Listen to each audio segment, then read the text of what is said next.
ഇന്നത്തെ ആധുനിക ലോകത്ത് ജീവിതത്തിന്റെ എല്ലാ തുറകളിൽ നിന്നുമുള്ള വ്യക്തികളെ ബാധിക്കുന്ന ഒരു വ്യാപകമായ പ്രശ്നമായി മാനസിക സമ്മർദ്ദം അഥവാ സ്ട്രെസ് മാറിയിരിക്കുന്നു.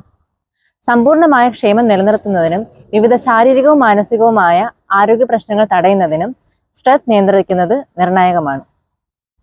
മാനസിക പിരിമുറുക്കങ്ങളെ എങ്ങനെ മനസ്സിലാക്കാം? ശാരീരികവും മാനസികവുമായ ആവശ്യങ്ങൾക്കോ സമ്മർദ്ദത്തിനോ വേണ്ടിയുള്ള ശരീരത്തിന്റെ സ്വാഭാവിക പ്രതികരണത്തിനാണ് സ്ട്രെസ് എന്ന് പറയുന്നത്. സമ്മർദ്ദപൂരിതമായ സാഹചര്യങ്ങൾ നേരിടുമ്പോൾ ശരീരത്തിൽ കോർട്ടിസോൾ, അഡ്രിനാലിൻ തുടങ്ങിയ ഹോർമോൺസ് പുറത്തുവിടുന്നു. ഇത് ഫൈറ്റ് ഓർ ഫ്ലൈറ്റ് പ്രതികരണത്തിന് കാരണമാകുന്നു.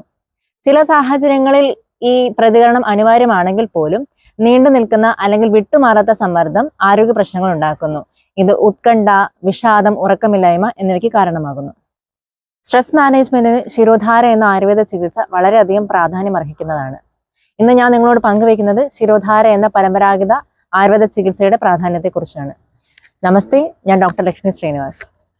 മൂർധതൈലം എന്ന കോണ്ടെക്സ്റ്റിലാണ് ശിരോധാരയെക്കുറിച്ച് പ്രതിപാദിച്ചിരിക്കുന്നത്. നെറ്റി, തലയൊട്ടി മുതലായ ശിരസിൽ ചെയ്യുന്ന ലോക്കൽ ചികിത്സകളെയാണ് മൂർധതൈലത്തിൽ ഉൾപ്പെടുത്തിയിരിക്കുന്നത്. ഇതിൽ ശിരോ അഭ്യംഗം, ശിരോധാര, ശിരോപിജു, ശിരോവസ്തി എന്നിവ ഉൾപ്പെടുന്നു. സേകം, പരിഷേകം, അവസേകം, സേചനം, പ്രസേചനം എന്നിങ്ങനെയുള്ള നാമങ്ങളിലും ശിരോധാരയെ പറഞ്ഞു പോരുന്നു. ധാരയ്ക്ക് ഉപയോഗിക്കുന്ന ദ്രാവകത്തെ അടിസ്ഥാനമാക്കി തൈലധാര, തക്രധാര, കഷായധാര, ക്ഷീരധാര, ക്ഷീരപാകധാര, ജലധാര എന്നിങ്ങനെ തരംതിരിച്ചിരിക്കുന്നു. ശുദ്ധവാദത്തിൽ മഹാസ്നേഹങ്ങളും തൈലങ്ങളും, പിത്തരക്തത്തിൽ ഘൃതവും, കഫദോഷത്തിൽ തിലതൈലവും ഉപയോഗിക്കാനാണ് ആചാര്യൻ പറഞ്ഞിരിക്കുന്നത്. ശിരോധാര എന്ന ചികിത്സയിൽ പൂർവ്വപ്രധാന പശ്ചാത്കർമ്മങ്ങൾ അടങ്ങിയ 3 ഘട്ടങ്ങളുണ്ട്.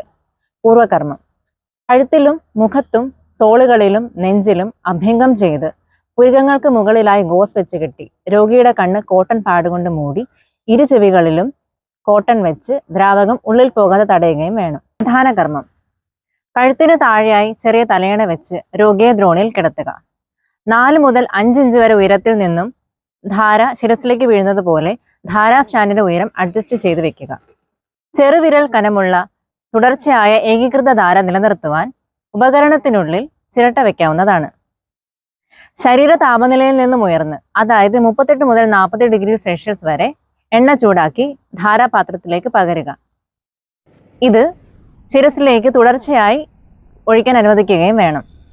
ഉപകരണത്തിന്റെ ഓസിലേറ്ററി മൂവ്മെന്റ്സ് മൂലം രോഗിയുടെ നെറ്റി പൂർണ്ണമായും കവർ ചെയ്യേണ്ടതാണ്. ഉപകരണത്തിന്റെ ഓസിലേറ്ററി മൂവ്മെന്റ്സ് ഒരുപാട് വേഗത്തിലോ സാവധാനത്തിലോ ആകാൻ പാടുള്ളതല്ല. ധാര ചെയ്യുന്നതോടൊപ്പം അതേസമയം മറു കൈകൊണ്ട് രോഗിയുടെ ശിരസിൽ മൃദുവായ മസാജ് നൽകുക. ദ്രോണിൽ നിന്നും ശേഖരിച്ച എണ്ണ വീണ്ടും ചൂടാക്കി ധാരാപാത്രത്തിലേക്ക് പകരുക. ഇങ്ങനെ 45 മിനിറ്റ് വരെ തുടരാം. പശ്ചാത്കർമ്മം: നെറ്റിയിൽ കെട്ടിയിരിക്കുന്ന ഗോസ്, ചെവികളിൽ വെച്ചിരിക്കുന്ന പഞ്ഞി ഇവ മാറ്റുക. വൃത്തിയുള്ളൊരു തോർത്ത് ഉപയോഗിച്ച് തല നന്നായി തോർത്തുക. 45 മിനിറ്റിന് ശേഷം ഇളം ചൂടുവെള്ളത്തിൽ കുളിക്കാവുന്നതാണ്. രാസ്നാദി ചൂർണം നെറുകയിലിടുക. ശ്രദ്ധിക്കേണ്ടവ: ചികിത്സാ സമയത്ത് രോഗി ഉറങ്ങാനുള്ള സാധ്യത കൂടുതലായതിനാൽ രോഗി ഉറങ്ങാതെ നോക്കുക. ധാര ചെയ്യുന്ന ഉയരം, വേഗത, ഏകീകൃത ധാര എന്നിവ ഉറപ്പുവരുത്തുക. Scientific explanation of mode of action of shirodhara. Shirodhara ശിരസിലെ ഇന്ദ്രിയങ്ങളെ ശക്തിപ്പെടുത്തുന്നു.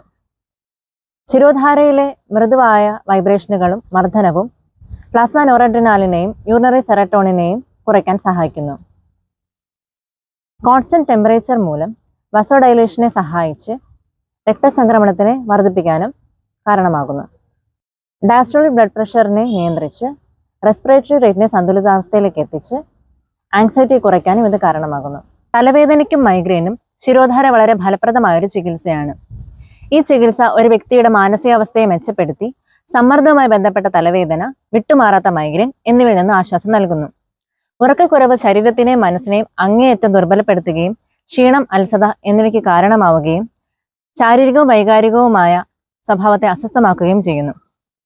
സമ്മർദ്ദ ഹോർമോണായ കോർട്ടിസോളിന്റെ അളവിനെ കുറയ്ക്കുന്നതിലും അതുവഴി സമ്മർദ്ദത്തെ കുറയ്ക്കുന്നതിലും ഉറക്കത്തിന്റെ ഗുണമേന്മ, ദൈർഘ്യം എന്നിവ മെച്ചപ്പെടുത്തുകയും അങ്ങനെ സമാധാനപരമായ ഉറക്കം നൽകാനും ശിരോധാര സഹായിക്കുന്നു. ശരീരത്തിലെ വാതപിത്ത ദോഷങ്ങളെ സമീകരിക്കുകയും സെറട്ടോണിൻ ഹോർമോണിനെ നിയന്ത്രിക്കുക, അസ്വസ്ഥത, അശാന്തത, തണുത്ത കൈവെള്ളകൾ, കാൽവെള്ളകൾ എന്നിങ്ങനെയുള്ള ഉത്കണ്ഠയുടെ ലക്ഷണങ്ങളെ കുറയ്ക്കാനും ശിരോധാര സഹായിക്കുന്നു. ഇനി ഏതൊക്കെ സാഹചര്യങ്ങളിൽ ശിരോധാര ചെയ്യാൻ പാടില്ല? ദഹനക്കുറവ്, അജീർണം, space occupying lesions of brain, inflammatory diseases, conjunctivitis, glaucoma എന്നിങ്ങനെയുള്ള അസുഖങ്ങളിൽ ശിരോധാര ചെയ്യാൻ പാടില്ല. ചില സന്ദർഭങ്ങളിൽ തലകറക്കം, ചെങ്കണ്ണ്, അലർജി അല്ലെങ്കിൽ പനി മുതലായ വിപരീത ഫലങ്ങൾ ശിരോധാര മൂലം ഉണ്ടായേക്കാം. അതുകൊണ്ട് വൈദ്യനിർദ്ദിഷ്ട പ്രകാരം മാത്രം ചെയ്യുക. നന്ദി.